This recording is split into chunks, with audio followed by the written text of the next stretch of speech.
나무가 얼마나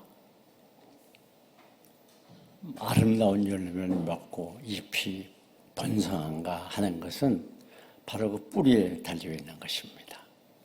뿌리가 건강하고 든든하면 그 나무도 건강하게 자라서 잎이 무성하게 되고 많은 열매 맺습니다. 그러나 그 뿌리가 병이 들고 약해지게 되면 그 나무도 역시 병이 들게 돼요. 그러면 그 열매도 보잘것없게 되고 그 잎도 역시 무성하지 못하게 되는 것입니다.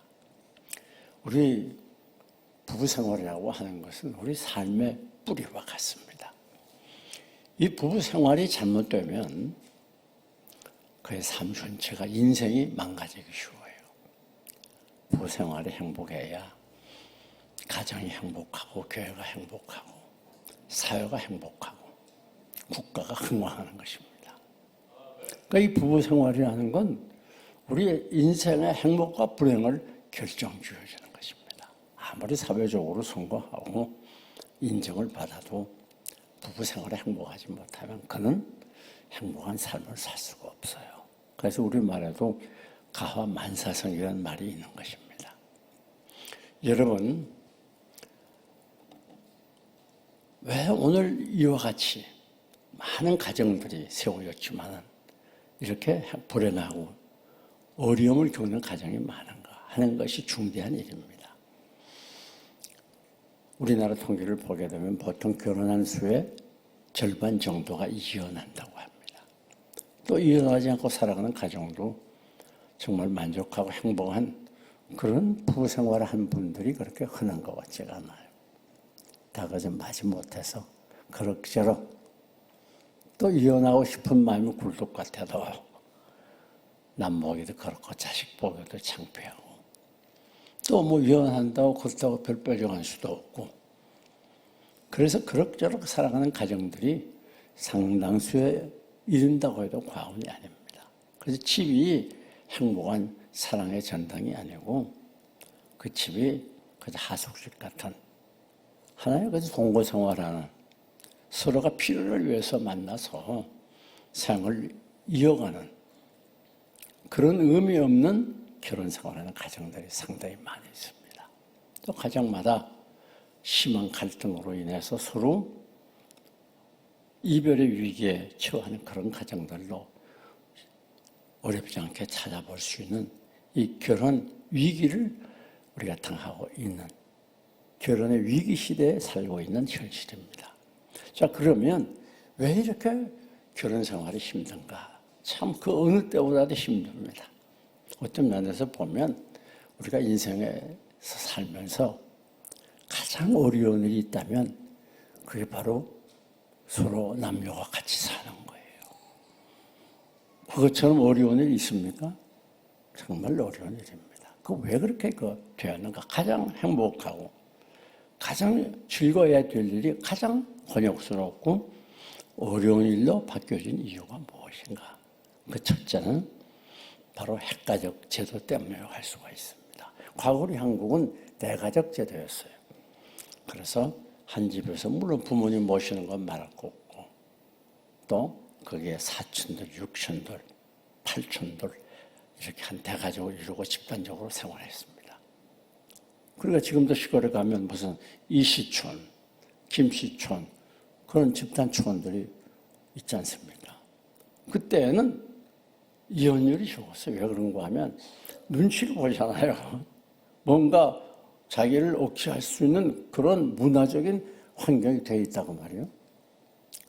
내가 이렇게 하고 싶어도 다 주위에 어른들이 계시고 가문들이 있으니까 자기를 절제하고 함부로 확 나오나 말하지 못했어요. 자칫하면 거기서 왕따가 되기 쉽거든요. 근데 지금은 그게 없어요. 핵가족 되더니까 뿔뿔이 흩어져서 살다 보니 자기를 절제하거나 인대하지 못합니다. 감정이 그대로 폭발해가지고 서로 심각한 단계에 이르는 그런 경우가 얼마든지 있습니다. 뿐만 아니라 타락한 문화 때문에 그래요. 인간이 세우는 이 문화와 문명은 인간에게 도움도 되고 필요도 하지만 그러나 많은 문제점을 가져오고 있습니다. 예를 들어서 자동차가 우리에게 얼마나 편리합니까? 그러나 그 자동차로 인해 사고로 인해서 얼마나 많은 사람이 장애자가 되고 또 죽음에 이르게 됩니까? 인간의 문명이라는 건 진정 인간에게 도움이 되지 못합니다. 이 문명이 점점 타락하기 때문에 이제는 종교 개념 자체가 어색한 말이 됐어요. 그래가지고 뭐 유부남 유부녀 관계하잖아요. 그저 엔조이하면 된다. 그래서 아니 뭐 실험 결혼도 많지 않습니까? 뭐 실험해보고 맞으면 살고 안 맞으면 또 헤어지고 이게 뭐 뒤죽박죽이 됐어요. 자, 결혼 생활을 어떻게 해야 되는가? 그 기준이 없어요, 지금은. 그래서 자기 감정대로, 기분대로 그렇게 살아가는 세상이 되다 보니까 이 부부가 많은 충돌이 있게 되고 갈등을 갖게 되는 것이에요. 그러나 우리 그리스도인들은 세속을 따라가면 안 됩니다. 타락한 문화를 따라가면 안 돼요. 뿐만 아닙니다. 세 번째, 이와 같은 가정 불행의 이유는 뭔가 하면 극단적인 이기주의, 개인주의 때문이에요. 지금은 사람들이 옛날과 다릅니다. 아주 극단적인 이기주의, 개인주의, 자기만 알아요. 그래가지고 배우자를 생각하지 않습니다. 모든 것이 다 자기에게 맞아야 되고 자기를 위해줘야 돼요. 자기가 우상이에요. 자기가 왕이에요.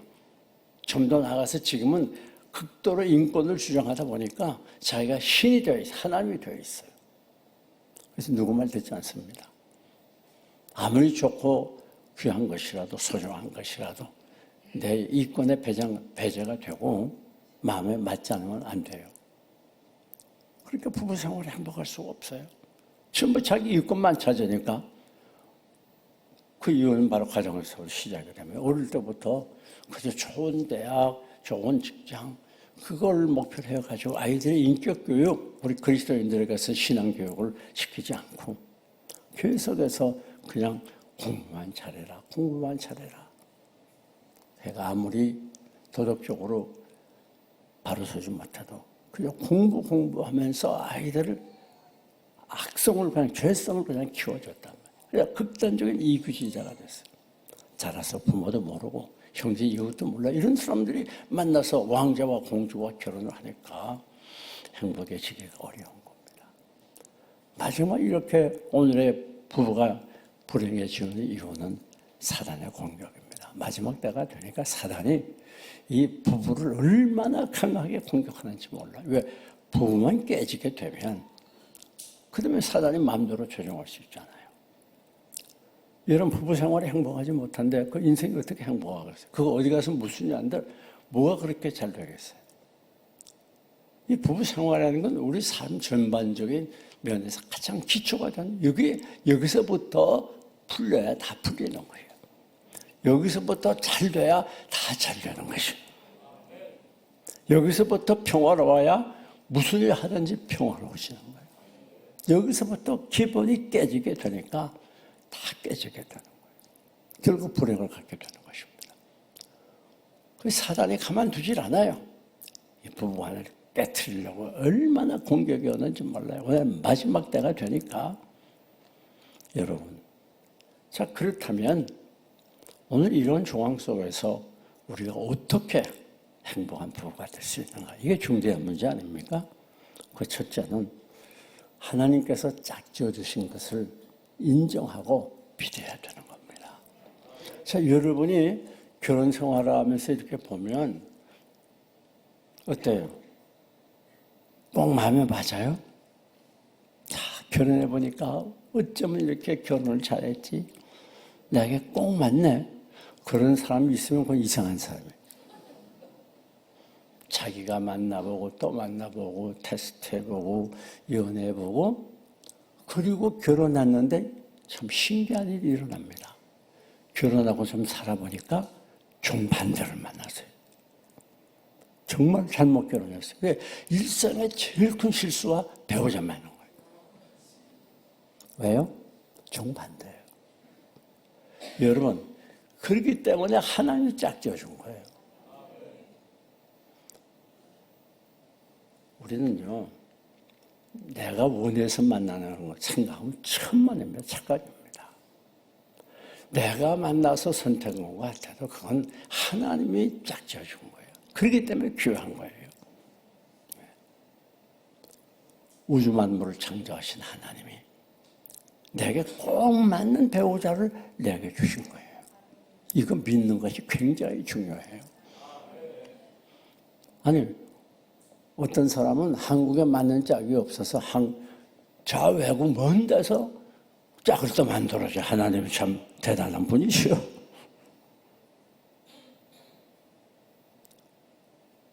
우리 문지사님도 외국 가서 만났다며.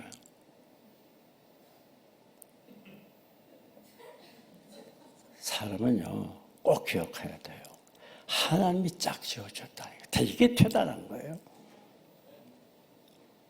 하나님이 나를 아시고 내게 꼭 맞는 짝을 주신 거예요. 이걸 인정하게 되면 이 짝이 내게 얼마나 소중하다는 걸 알게 돼요. 아니 80억이나 되는 이 많은 사람 중에서 하필 내 옆에 내 배우자, 이거 얼마나 소중합니까? 정말 금쪽 같은 배우자죠. 이거 인식하는 게 중요합니다. 그걸 알면 이 배우자에게 함부로 할 수가 없어요. 세상에 귀하디 귀한 사람인데 여러분 표정이 무덤덤한 걸 보니까 얼마나 소중해요. 이런 귀한 배우자에게 내가 어떻게 함부로 말하고 함부로 행동하겠어요. 하나님이 짝 지어줬다는 건 또 무엇을 가르치는가 하면 이 가정은 우리 부부는 하나님이 짝 지어줬기 때문에 분명한 목적이 있어요. 하나님께 영광 돌리고 기쁘시게 하는 데 목적이 있다는 거예요. 내가 결혼해서 행복하고 이건 둘째치고 이 부부는 하나님께 영광 돌리고 기쁘시게 해야 될 의무가 있는 거예요. 분명한 목적이 설정돼요. 많은 부부가 목적 없이 그냥 너 좋고 나 좋으니까 살자. 그런 경우가 대부분입니다. 그러니까 그 부부가 문제가 생기는 거예요. 우리는 분명한 목적이 있어요. 내가 좀 불편하고 힘이 들어도 하나님을 기쁘시게 하는 것으로 만족하고 하나님 기쁘시기 위해서 노력하고 그런 부부가 돼야 행복하게 됩니다. 뿐만 아니라 두 번째입니다. 행복한 부부의 길은 서로 차이를 인정해야 돼요. 여러분, 내 배우자가 가진 내가 보기에 싫은 분, 전혀 다른 분, 짜증나는 거, 그건 나쁜 게 아니에요. 그건 차이가 있을 뿐이에요. 다 달라요. 그러니까 내가 지금 배우자가 맞지 않아가지고 이 엘리자베스 테일러 같은 뭐 8번, 9번 결혼하잖아요. 심리학자들의 말에 의하면 갈수록 접촉산중 더 힘들어서 왜? 나 같은 사람 아무도 없으니까. 사랑하는 여러분, 그래서 우리가 꼭 기억해야 되는 건 내 배우자는 나와 똑같으리라고 생각하면 큰 착각이에요. 완전히 다른 게 정상이에요. 왜? 우리는 오늘 본문에 31절에 있는 대로 부모를 떠나 그래서 그의 아내와 합하여 한 육체가 된다 그랬어요. 그러니까 이것은 부부가 만나야 완전한 하나가 되는 거예요. 나 혼자 있을 때는 불완전한 거예요. 그럼 완전한 하나가 되려면 전혀 다른 사람이 만나야 완전해지지. 똑같이 만나면 계속 반쪽이죠, 그게. 하나님이 그걸 하시고 정반대의 사람, 내게 없는 것을 갖게 한 사람을 만나게 하는 거예요. 우리가 그 차이를 인정해야 돼요. 나와 똑같지 않고 내가 원하는 건 아니 왜 저 사람은 저렇지? 그래서 그것 때문에 소갈머리를 하고 괴로워하면 그 부부는 영원히 행복해질 수 없습니다. 나와 다른 점이 그게 더 매력이 있고 그게 더 좋고 내가 좋아하지 않는 그것을 내가 좋아하고 품어주고 그것까지 사랑해 줄 수 있는 그 가정이 행복한 부부가 되는 거예요. 세상에 똑같은 사람은 없어요. 세 번째, 어떠한 부부가 행복한 부부가 되는가 하면 단점을 지정하지 않는 부부가 행복한 부부예요. 여러분, 내가 싫어하는 것을 내 배우자가 어떻게 그렇게 골고루 갖추었죠? 참 희한한 일이죠. 그런데 그것까지 내가 다 인정해주고 품어주고 사랑해줘야 행복한 부부가 되는 거예요. 여러분, 보통 사람들이 그렇게 생각합니다. 좀 내 배우자가 변화되기를 원해요. 여러분 그렇지 않아요? 이렇게 변화됐으면 좋겠는데 그런 바람이 다 있는데 변화가 돼야 안 돼요? 변화가 안 되죠. 변화가 안 되는 게 정상이에요. 예를 들어서 여기 강아지가 있는데 그 시끄러워. 방금 멍멍하고 막 호함 지르고 이게 이쁜 고양이 목소리냐 하면 얼마나 좋겠나. 그래가지고 강아지한테 계속 가르칩니다. 너 고양이 목소리 좀 내. 계속 가르치면 고양이 목소리가 나와요? 안 나와요. 안 되게 되게 아무리 가르쳐도 말을 안 들으니 매를 좀 때리지. 그리고 해초를 가지고 때리면 고양이 목소리가 나와요? 고양이 목소리가 나오는 게 아니라 강아지 목소리가 더 커져요. 그러니까 여러분이 행복한 부부가 되기 위해서 제일 중요한 건 그의 단점을 지적하고 변화시키려고 하면 안 됩니다. 이것 때문에 많은 문제가 생겨요. 내가 지적하면 지적할수록 단점이 변화되는 게 아니라 더 악화가 돼요. 그리고 관계가 점점 멀어져 버려요. 그럼 어떻게 해야 되느냐? 그냥 내버려둬요. 내가 사람을 어떻게 변화시킵니까? 왜? 지금 그런 내 배우자는 누가 만든 작품이에요? 하나님이 만들어 놓은 걸 내가 어떻게 변화시켜요? 그 배우자를 변화시킬 수 있는 분은 그 배우자를 창조하신 하나님만 변화시킬 수 있어요. 그럼 하나님이 어떻게 하면 그 배우자를 변화시켜 줍니까? 내가 먼저 변화해야 돼요. 그럼 그 다음에 하나님이 변화시켜 주는 거예요. 그래서 우리들이 참 잘못하고 실수하기 쉬운 것이 배우자가 좀 내 생각대로 변화되기를 원해요. 그래서 막 이것도 지적하고 저것도 지적하고 아이고 당신 그들이 그 모양 그 거리야. 주제 파악 좀 해.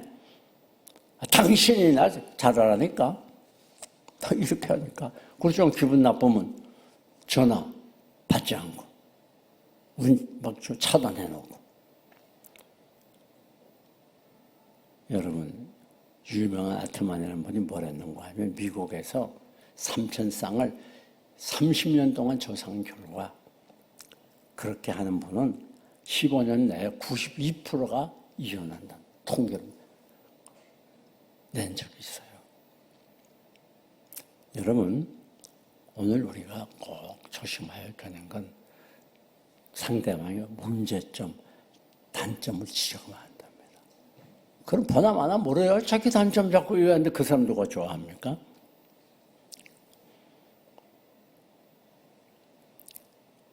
그러면 어떻게 해야 되냐? 다음은 칭찬을 해줘야 돼요. 칭찬. 이 칭찬이라는 건 다 사람들이 칭찬에 굶주려 있습니다. 칭찬 받기를 원해요. 그 칭찬 안 해주고 계속해서 공격하고 비판하고 단점을 끄집어내니까 자꾸 간격이 멀어지고 서로 담이 쌓이게 되고 나중에 그것 때문에 심각한 자리까지 가는 거예요. 칭찬을 자꾸 해주면 서로 사이가 점점 가까워지게 돼요. 해봐요. 그런가 안 그런가. 아니 칭찬하는데 미천이 됩니까? 거기 무슨 수고가 많습니까? 당신은 볼수록 이뻐. 그렇게 봐요. 그럼 여자들이요. 다 이쁘지 않은 여자는 한 사람도 없어요. 왜? 하나님이 창조했기 때문에 하나님이 실패하지 않잖아요. 다 이쁘지만 인간적인 기준에서 자기 마음대로 생긴 분들이 가끔 있어요. 그래도 당신 제일 이뻐. 어쩌면 그렇게 이쁘지? 그러면 거짓말인 줄 알면서도 좋아하는 거예요. 해봐요. 해봤어야 알지. 세상에 어떻게 하다 당신 같은 남편을 만났는지 정말 행복해요. 그렇게 한번 해봐요. 그럼 남편이 직장 다니는 남편이 올라가 막 올라갑니다. 직장에서 막 여보 겨우 직권하는 돈 갖다 주면서 큰 소리는 말이야. 그렇게 말해봐요. 내려가. 여자의 말 한마디가 그 남편에게 미치는 영향이 막대합니다. 남편의 길을 살려주고 그에게 용기를 주고 그런 말을 해야 돼요. 칭찬하는 말, 격려해주는 말, 신앙적인 말. 당신 걱정하지 말아요. 지금 어려움이 있어도 내가 당신 위해서 계속 기도하고 있어요. 반드시 잘 될 거예요. 그런 말을 해주면 그 남편들이 용기 100배에서 열심히 일하게 되고 결국 잘 되는 거예요. 왜? 하나님이 이스라엘 열매를 창조하는 여호와, 여러분이 말한 대로 만들어줘요. 지금 현실이 잘 안 되고 어려워도 잘 될 거예요. 하나님이 당신을 얼마나 사랑해요. 걱정도 하지 말아요. 그렇게 말해줘야 돼요. 남자들 여자들에게 꼭 사랑한다고 표시해 줘야 돼요. 부부관계는 부모 자식과 다릅니다. 표시해 주지 않으면 믿질 못해요. 사랑한다고 말해야 사랑한 줄 알지. 1년 내내 가서 사랑한 말 한마디 안 하는데 그 속에 뭐가 있는지 어떻게 알아요. 그래서 우리들이 늘 칭찬하는 말, 믿음의 말, 소망적인 말, 그런 말로 서로 이렇게 격려해주고 용기를 주고 그러면 서로 가까워지게 돼요. 아이고 어떻게 하다 당신 같은 걸 만나가지고 말이야. 그런 소리 하면 안 돼요.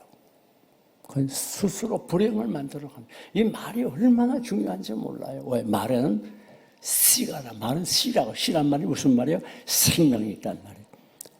말만 잘해도 수준 맞는 거예요. 우리 하나님은 여러분의 말을 들은 대로 갚아주시기 때문에, 행해 주시기 때문에. 절대로 우리 부부간에 정말 행복한 부부가 되려면 말 조심해야 돼요. 늘 무슨 말? 칭찬하는 말, 격려하는 말, 용기 주는 말. 하루에 한 번 이상 꼭 뭐 하자고요? 칭찬해요, 칭찬. 네. 그냥 보기만 해도 짜증나죠? 그래도 칭찬해요. 하는 건마다 그냥 보기 싫지요? 그냥 뭐 출장 다녀옵니다. 그러면 얼마나 기뻐요? 제발 좀 오래 있으라고 속으로 말해요. 그건 다 정상이 아니에요.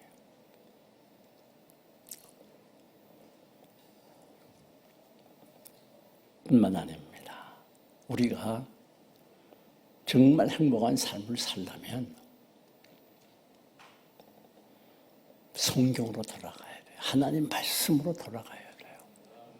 왜냐하면 하나님이 우리를 창조하셨기 때문에 하나님이 우리의 행복, 우리가 어떻게 하면 행복하게 될런지를 잘 알아요. 지금은 부부간에 어떻게 살아야 되는지 그 기준 자체를 몰라요. 세상 문화 따라서, 이 죄의 문화 따라서 그걸 쫓아가요. 그게 좋아 보여요. 그러나 꼭 기억해야죠. 정말 행복한 부부가 되려면 하나님의 말씀으로 돌아가야 행복하게 됩니다. 겉으로 보기에 그냥 편안해. 이만은 괜찮아. 그래 보이지만요. 그게 하나님 말씀에 기초되지 않은 가정이라면 그 가정은 복받기 어려워요. 하나님의 말씀 뭐라고 했는가? 여기 보니까 먼저 남편이 어떻게 하라 아내를 사랑하라. 근데 그 사랑은 보통 사랑이 아니에요. 자기 몸같이 사랑하라. 오늘 본문에 그렇게 말했죠. 자, 사랑의 이 표현 중에 가장 중요한 게 뭐예요? 우리 주님이 왜 이 땅에 오셔서 생명으로 사랑해 주었지요? 용서해 주기 위해서.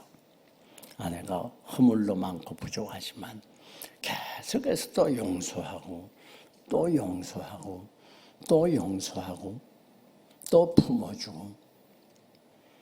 여러분, 아내와 더불어 그 잔소리한다고 싸우고 그러면 안 돼요.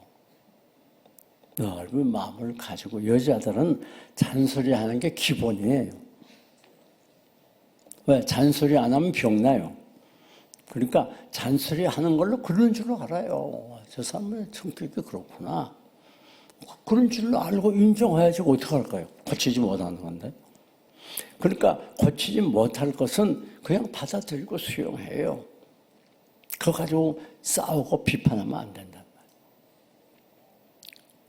말이에요. 여러분, 용서하되 끝없이 용서하는 거예요. 우리 주님이 우리의 죄를 용서하는데 한계를 했다면 우리가 어떻게 살겠어요? 끝없이 용서하는 뿐만 아닙니다. 예수님의 교회에 대한 사랑은 허물을 덮는 거예요. 사랑은 모든 허물을 덮는다고. 그래서 아내가 이런 부족한 점이 있고 문제가 있어 다 덮어주는. 좀 남자는 폭인을 봐야 돼요.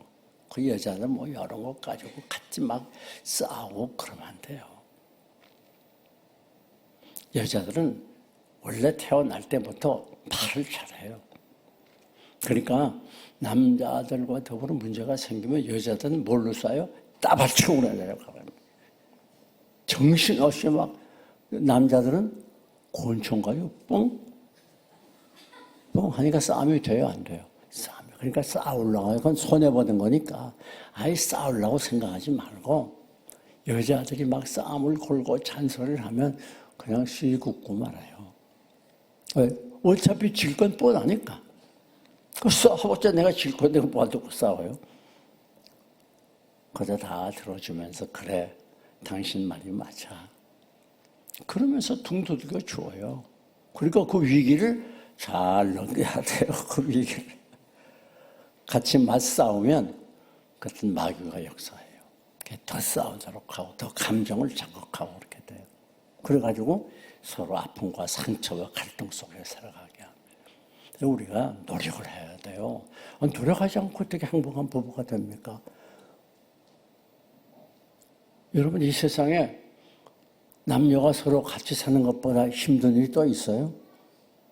보통 힘든 일이 아니지요. 정말 참고 인내하고 참고 인내하고 참고 인내하면서 서로 노력하지 않으면 우연이 없어요. 우연히 어떻게 행복한 부부가 돼요? 행복한 부부가 안 됩니다. 정말 참고 노력하면 서로 만들어가야 돼요, 사랑을. 그래서 서로 애를 쓰고. 아내가 마음이 감동을 받을 수 있도록 남편은 아내를 사랑하되 생명 걸고 사랑해야 돼. 예수님께서 교회를 위해서 죽으셨으니까, 그렇게 사랑하라고 그랬으니까. 생일 당하면 좀 선물로 하되 푸짐하게 아내가 그 선물을 받으면서 이가 정말 날 사는구나. 이렇게 어려운데도 이렇게 좋은 선물을 하다니. 그 눈물이 핑 돌 수 있도록 그렇게 해야 돼. 그래서 사랑을 만들어가는 거예요. 사랑이 그냥 생기는 게 아닙니다. 그냥 그 남편이 아내가 뭐 좀 살려고 그러면 그거 가지고 우리 같이 이렇게 어려운 가정에 그러면 되냐고 그러고 잔소리하고 그런 남편 되면 안 돼요. 그거 뭐 좀 좋은 선물 사줬다고 그 집은 망하지 않습니다. 눈 딱 감고 사줘요. 저 막 아까워도. 그거 가지고 물 조금 그 선물 산다고 그거 가지고 잔소리하고 말이 이러고 저러고. 그런데 그 남편이 어떻게 좋아지겠어요? 그러니까 여자들 중에서는 남편이 빨리 죽기를 바라가지고. 그런 분도 있어요. 그 남편 죽은 다음에 잘 됐다. 정말 잘 됐다. 그분도 얼마 전에 죽었거든? 죽기 전에 내 남편하고 제발 합장하지 마라. 그 자식들이 합장할 수 있도록 이 털을 이렇게 넓게 잡았는데 할 수 없이 딴 데다 했어요. 이혼을 했으니까 합장하지 말라고. 여자가 무서운 거요. 조심해야 돼요, 남편도. 네.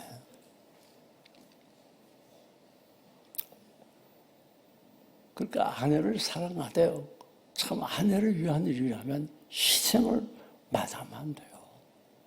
있는 힘을 다해서 돕고, 그리고 뭐래? 내 몸과 같이 사랑하라. 이거 심각한 말이죠.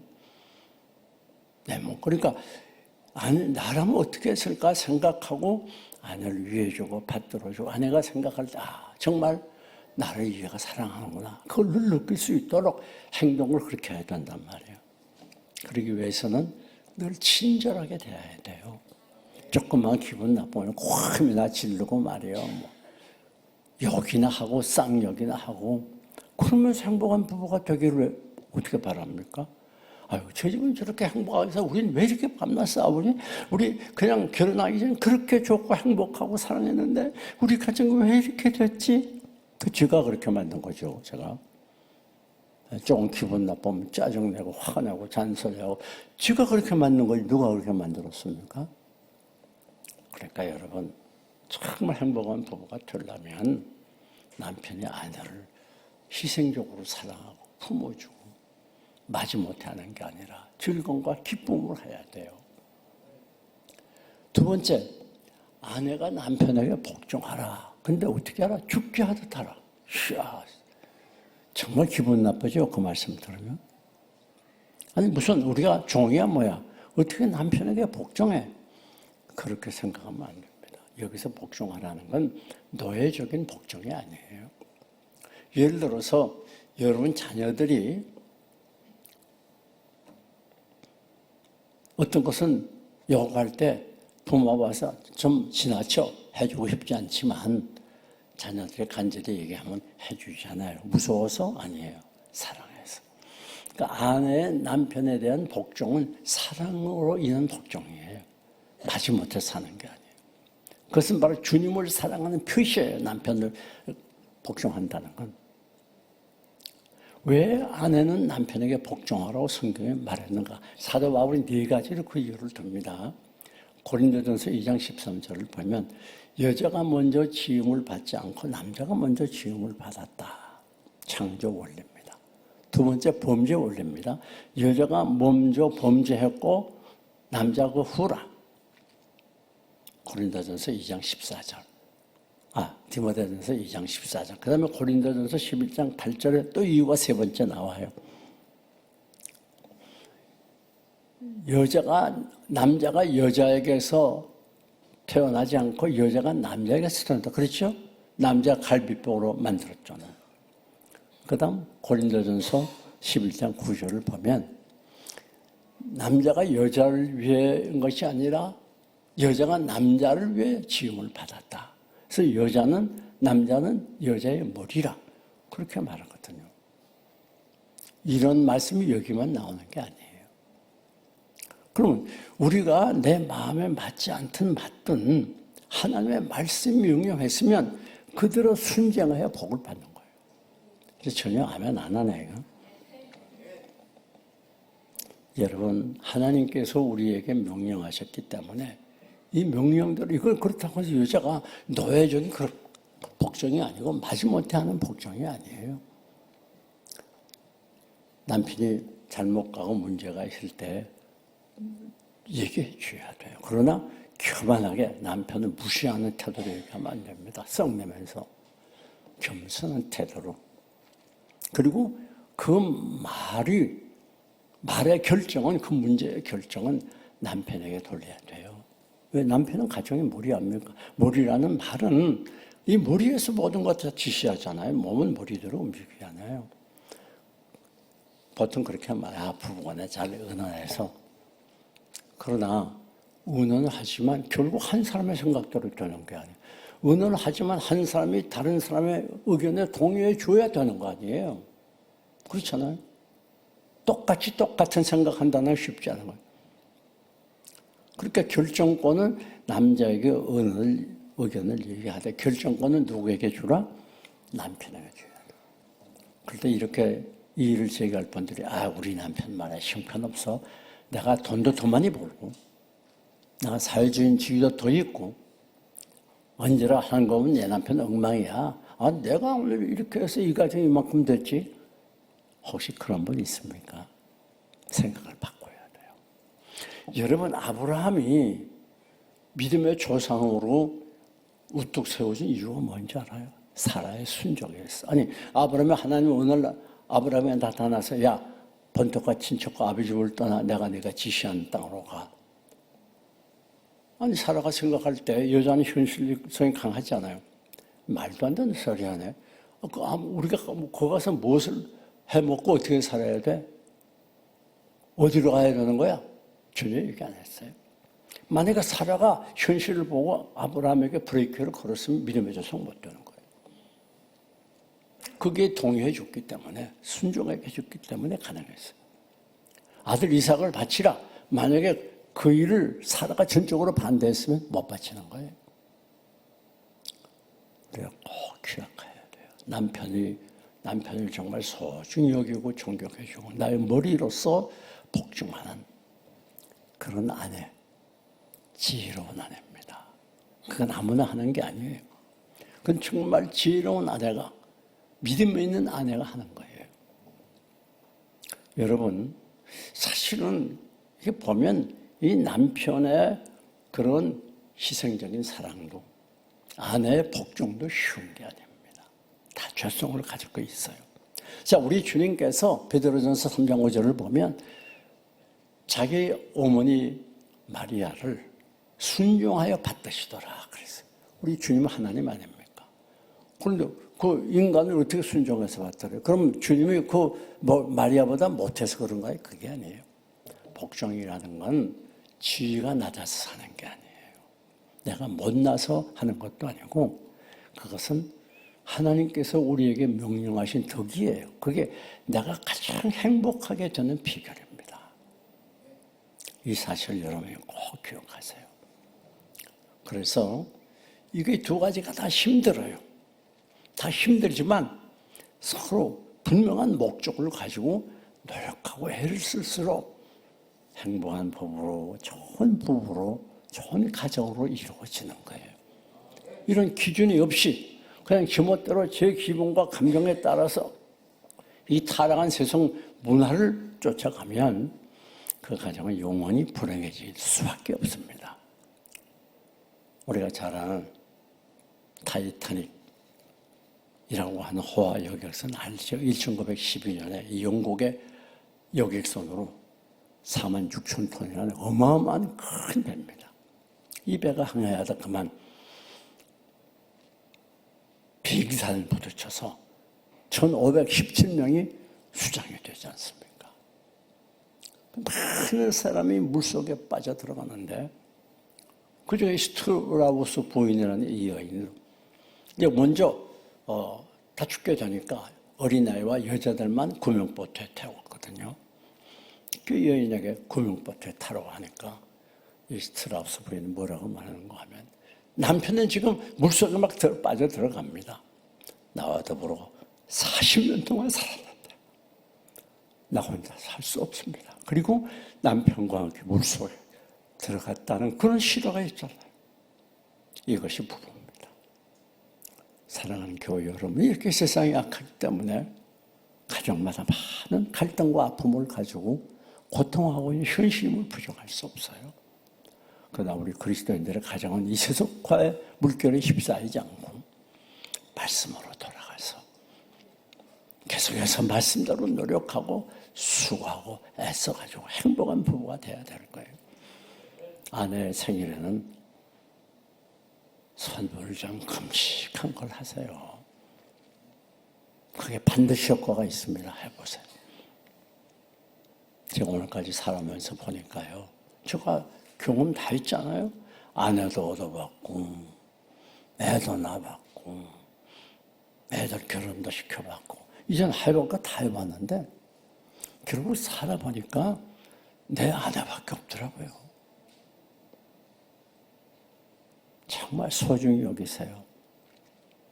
그리고 때에 따라서 절기마다 전과 아내에게 꽃다발도 좀 선사할 줄 알고 그것도 요만한 거 하나 사지 말고 좀 100성, 200성에서 이만한 걸 하나. 그래가지고 아내가 이 남편이 정말 나를 사랑하는구나. 그럴 수 있도록 서로 사랑을 만들어 가야 돼요.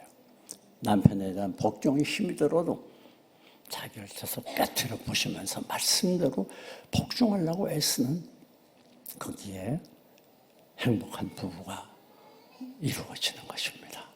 우리 모두 말씀으로 돌아가서 말씀대로 세워져서 하나님의 놀라운 축복이 그것에 이루어지도록 노력해야 될 거예요. 여러분, 남편의 말대로 복종하면 뭐가 안 될 것 같아요? 천만의 말씀입니다. 부부간의 문제라고 하는 건 시시껍질한 게 대부분이에요. 자존심 싸움이 많습니다. 남편 말대로 한다고 가정이 무너지잖아요. 말씀대로 순종할 때 거기에 기적이 일어나고 하나님이 함께하는 걸 체험합니다. 말씀대로 순종할 때 홍해가 갈라지고 나병이 치유되고 여리고가 무너졌어요. 내 마음에 맞지 않더라도 남편에게 복종하고 아내를 사랑하도록. 사랑은 이 남편에게 주라 그랬잖아요. 주라. 이런 삶을 통해서 정말 행복한 부부가 되시기를 주님의 이름으로 축원합니다.